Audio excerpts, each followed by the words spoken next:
Imagine this. You are standing in the heart of a sealed tomb. The flicker of a torch casts trembling light across painted stone. The air is ancient, arid, untouched by human. In front of you lies a coffin, blackened with resin, surrounded by broken artifacts and the remnants of fully decayed linens. Inside it is the corpse of a Pharaoh boy. His skull is fractured. His spine was unnaturally curved. His left foot is twisted inward, clubbed and withered. Step closer, and his face reveals no regal serenity. It is gaunt, childlike, sharp in angles, and unmistakably broken. His chest never broadened. His limbs never found strength. This was no golden warrior. This was a child who died before he could fully become one, became king at just 9 years old, and died before reaching 19. He is remembered as Tutankhamun, the golden boy, the boy pharaoh, the dazzling face of ancient Egypt. But behind the legend, beneath the golden mask, is a truth far grimmer. Tutankhamun was no miracle. He was a consequence, born of incest. His parents, brother and sister. His grandparents, likely siblings as well. Over generations, the gods his ancestors worshipped bred within their own lineage to protect that divine illusion. But that so-called divinity betrayed them. The results? Necrosis, a bent spine, a crumbling immune system, deformed hips, crooked teeth, a gait slow and halting. By age 12, he leaned on a cane, one of over 100 found entombed with him. Yet still, they called him Pharaoh. They worshipped him. They bowed. Not because he was whole, but because he had to be. Because if he wasn't a god, none of them were. Tutankhamun did not perish in war. He did not ascend gloriously into the afterlife. He died limping, ill and alone, his body failing from the moment it drew breath. He was Egypt's purest royal blood. And it was that very purity that doomed him. This is the tale of the most inbred ruler in Egyptian history, and the dynasty that crumbled trying to uphold a sacred fiction. To understand why his body was so broken, you have to go back, not just before his burial or his coronation, but before his first breath, before his bones ever formed. Because the truth is, Tutankhamun was never given a fair beginning. He wasn't simply born into royalty, he was born into a curse disguised as legacy. His dynasty revered blood above all else. They saw their own veins as sacred vessels, conduits of the gods. And in their obsession with preserving divine essence, they turned marriage into ritual. Brother to sister, cousin to cousin, father to daughter, again and again, until the royal family tree no longer resembled a tree, but a coiled spiral, winding inward, folding in on itself. His father, Akhenaten, was no exception. A self-declared prophet of the sun, a heretic who dismantled Egypt's traditional temples and proclaimed a monotheistic god, the Aten. But behind closed doors, he followed the same path as his ancestors. He married his sister, not from passion, but from obligation, to keep the bloodline pure, to guard the illusion of divinity. What they called sacred was, in reality, fragile. The woman who bore Tutankhamun, his aunt or perhaps his full sister, remains nameless in official history. Her image was scraped off temple walls. Her name was carved out, erased, likely because what she created was considered an embarrassment. But her absence in records could not hide what her body had passed on. The damage lived on in her son. Tutankhamun entered the world already compromised. His skull, unnaturally elongated, his bones, soft and misaligned, his spine, curved, and his blood, thick with too many repetitions of the same family name. He was not an isolated tragedy. The entire royal house was unraveling. Akhenaten himself may have been deformed. His statues depict him with wide hips, elongated limbs, and a strangely stretched cranium. His daughters, too, bore the same eerie forms. Their bodies, once hailed as divine, now read like warnings carved in stone, anatomies melting under genetic strain. Within the palace, strength had vanished. Children died in infancy, infants were stillborn. Tutankhamun's own 2 daughters, his only known offspring, were born lifeless. Their tiny, wrapped forms are buried beside him. Likely malformed, like their father, conceived from blood too close to survive. Outside the palace, Egypt watched and stayed silent. The priests said nothing. The court kept bowing. To question the bloodline was to challenge the gods themselves, and to doubt a pharaoh's birth was to invite death. So they remained quiet, even as a boy was raised who could barely walk, who could not run, who could not fight, who was never meant to be king, but had to be because there was no one else left. They gave him a crown before he could carry its weight. He was just 9 when he became pharaoh, Tutankhaten, the living image of Aten. His feet ached when he stood too long. His back curved unnaturally. His limbs, thin and frail, trembled under royal robes. But that didn't matter. Egypt needed a king, or rather, Egypt needed the illusion of one. So they gave him the flail and the crook, symbols of divine authority that weighed more than his arms could bear. They led him into a hall lined with pillars and painted stars. They sat him on a throne carved for gods. He blinked at the crowd, wide-eyed, lips parted, trying not to collapse. He became Tutankhamun, the living image of Amun. His name changed to match the gods that had returned after his father's heresy was undone. He really tried to sit tall, to smile through the ceremony, to rise when the ritual required, but his body refused to comply. His clubbed foot twisted beneath him, his curved spine pulled his shoulders downward, his hips throbbed. Some disease, necrosis, maybe something worse, was eating him from the inside, cell by cell. By the time he was 12, he owned dozens of walking sticks, not ornaments, but necessities. Each one a silent testimony. The boy king of Egypt could barely stand without help. And still, the court said nothing. The priests called it divine testing. His attendants were trained to look away when he stumbled, when he rubbed his joints beneath silken linens, when he winced mid-council. In public, he was seated, always elevated, cushioned, draped in fine cloth, crown balanced carefully atop his fragile head. Portraits showed him upright, stoic, eternal. But behind closed doors, they rubbed ointment into his feet. They carried him to bed. They changed blood-soaked sheets when infection flared again. He did not run, he did not climb, he did not chase or wrestle in palace corridors. His childhood was not lived, it was staged, and his pain was rehearsed into silence. The worst part wasn't the limping, or the aching joints, or the fatigue that wrapped itself around his lungs. It was the isolation. In court, he was surrounded by men twice his age, all pretending to take orders from a boy who couldn't hold a staff without trembling. They bowed to him, then ignored his voice. They whispered among themselves, generals to priests, priests to viziers. And in the middle, wrapped in gold and sweat, the boy simply nodded, because it was all he could do. Some days, he couldn't even rise. On those mornings, the court came to him, kneeling at his bedside, placing scrolls he couldn't read into his hands, describing battles he'd never fight. The crown sat beside him on a cushion, close enough to see, too heavy to wear. His wife, Ankhesenamun, his half-sister, maybe his full, was only a girl herself, already mourning. Together they had lost 2 daughters, both stillborn, both entombed beside their father's future sarcophagus. Tiny bodies wrapped in silence, their skulls too deformed, their spines twisted like their father's. The family line was rotting from within. The palace smelled of incense, medicine, and denial. There were no monuments, no victories, just aching silence behind silk veils.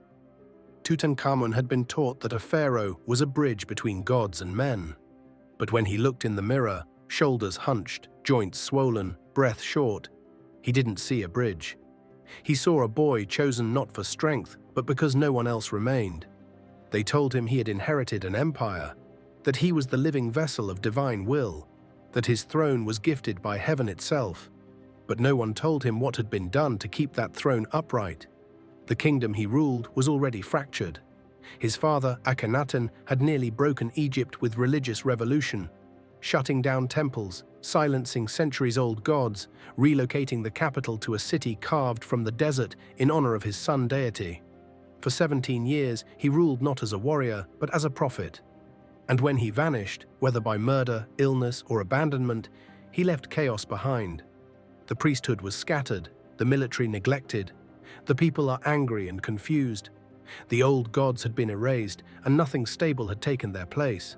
Into that void, they placed Tutankhamun, not because he was capable, but because he was malleable, because his blood was unbroken, even if his bones were.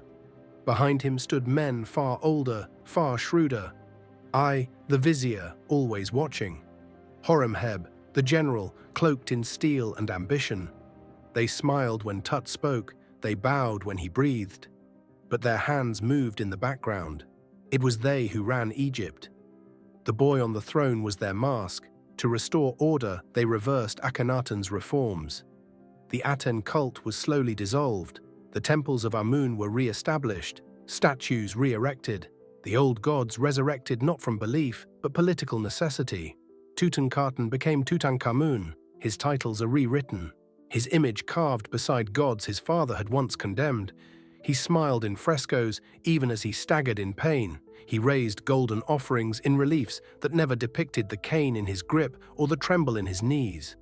The court called it restoration, but in truth it was burial, a burial of heresy beneath the image of a child too sick to object.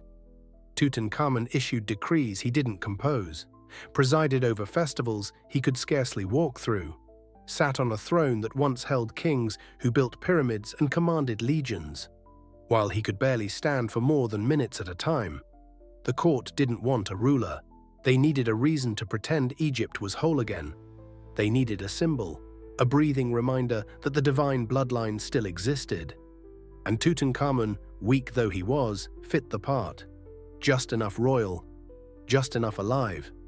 But the boy king saw through it. He noticed how they looked past him when speaking, how they hesitated when he coughed, how they deferred to A or Horemheb when answering questions posed to the pharaoh himself. They called him the sun incarnate. But they treated him like candlelight, delicate, flickering, disposable. He wanted to learn. He tried. But every effort left him drained. Each ritual carved away at what little strength he had left. He moved through each day like through deep water. And still the throne demanded more.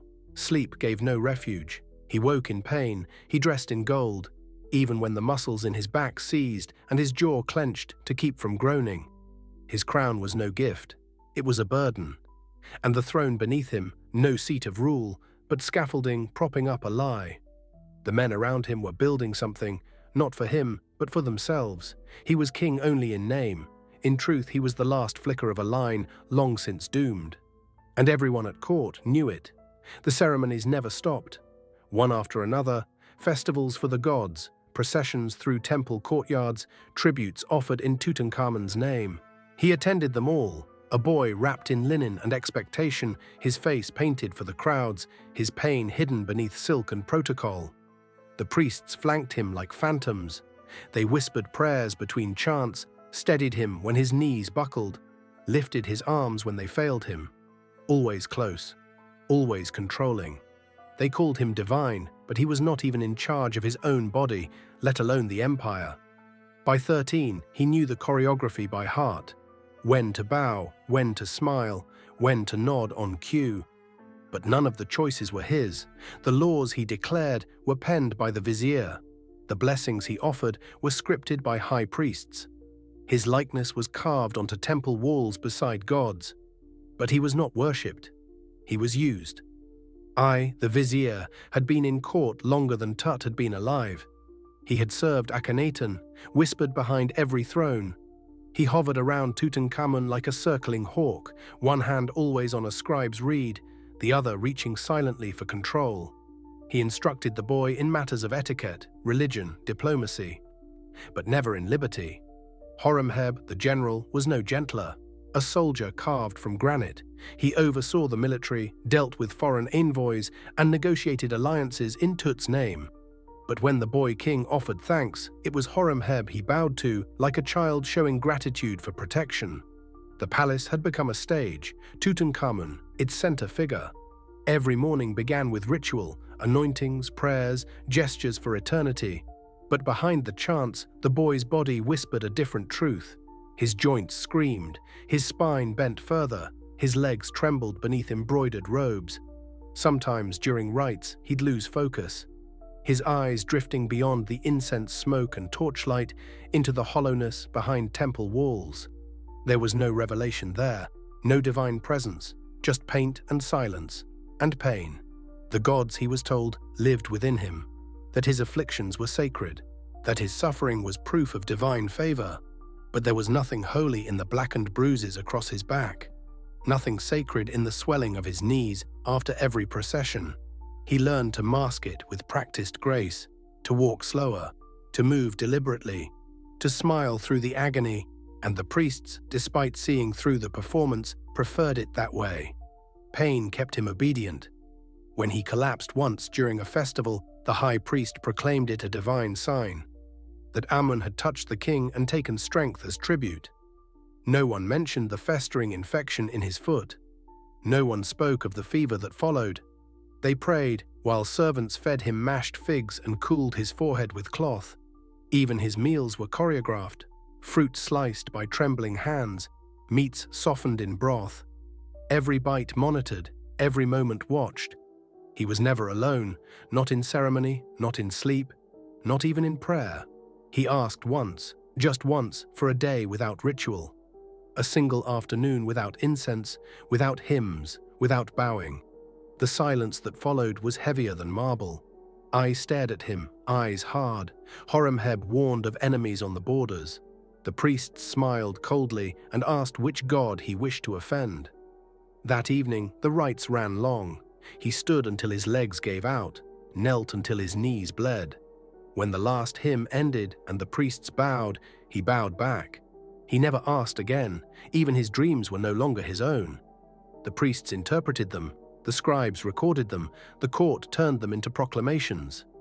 When he dreamed of running, they called it a vision of Egypt's swift rise. When he dreamed of falling, they burned incense and blamed it on omens.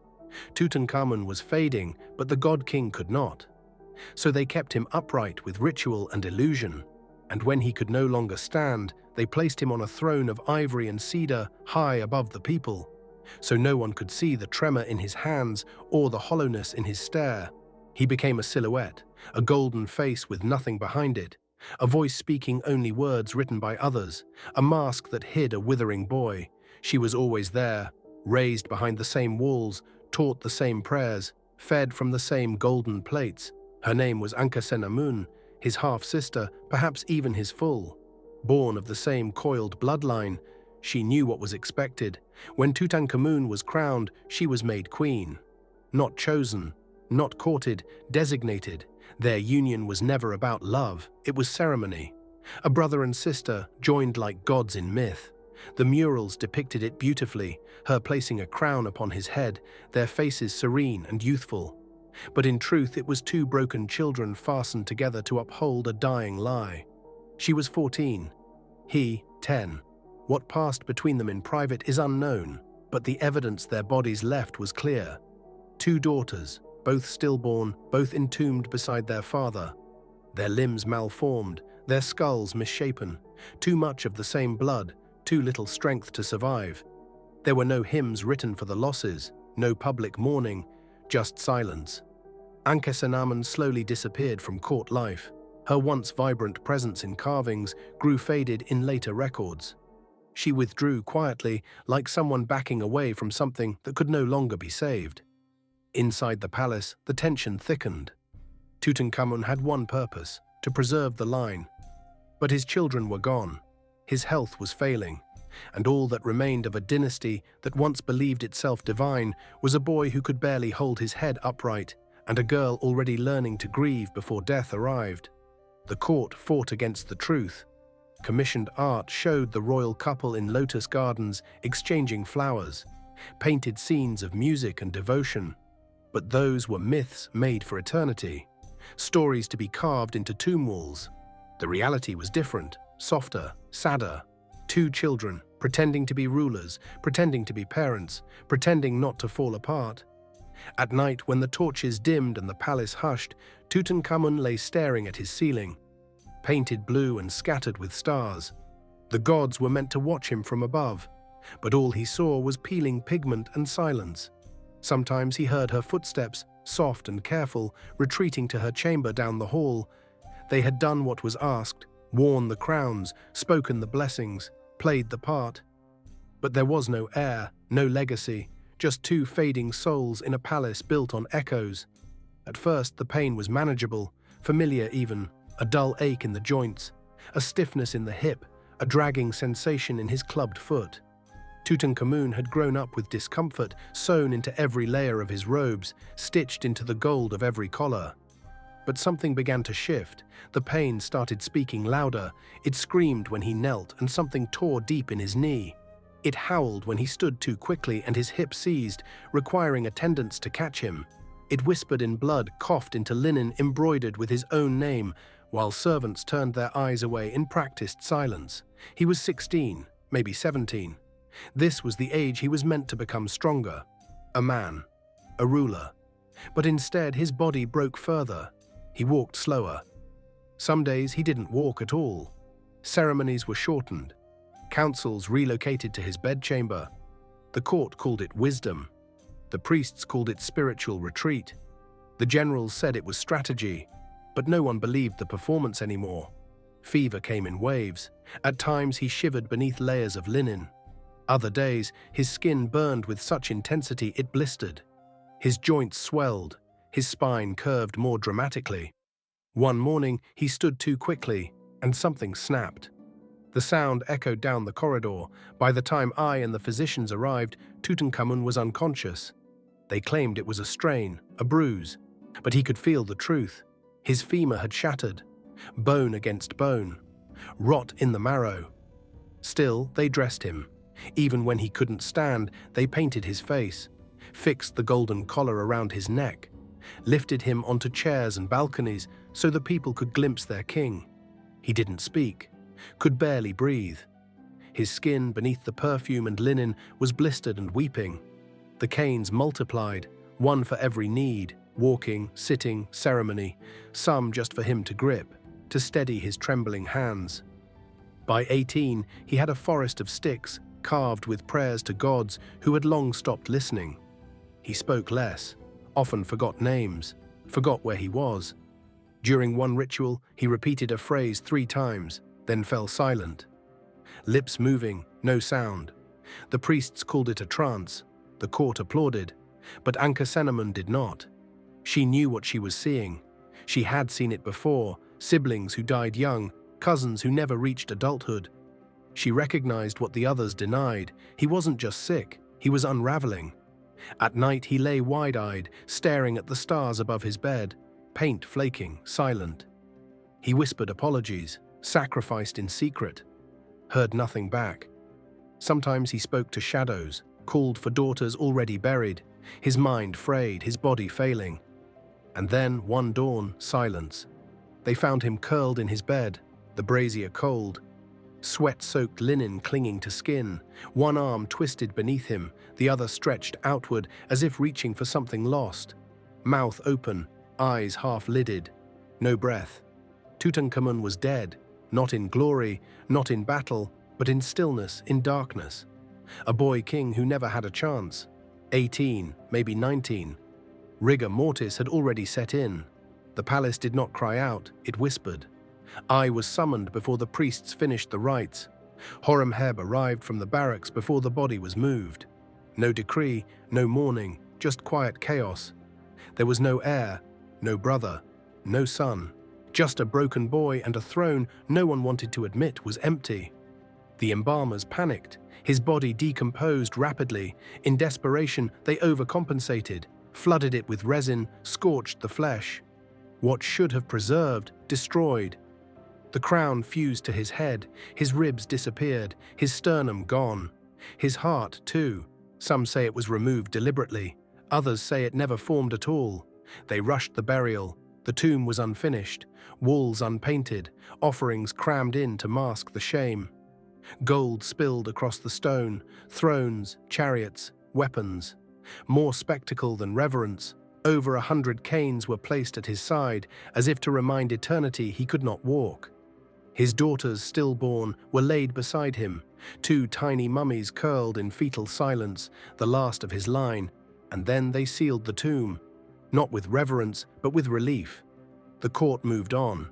I took the throne. Horemheb positioned himself next. Ankhesenamun disappeared. Her fate, unknown. His name was scratched from some temples, his legacy overwritten, forgotten. For 3,000 years, no one spoke of him. Until one day in 1922, when dust gave way to sunlight and silence cracked open. A sealed doorway, a name whispered once more, Tutankhamun. They expected another ruin, instead they found a treasure chamber, gold, jewels, and at the center a sarcophagus. But when they opened it, there was no glory, only a body, blackened by resin, twisted by heat. Limbs locked in agony, chest missing. Face collapsed behind a golden mask. The truth was clear. He had been sick, deformed, abandoned by the gods he was meant to embody, crowned too young, dead too soon, and remembered only as spectacle. He was never meant to return, but he did, and his resurrection was not triumph, but warning. This is what happens when blood becomes God.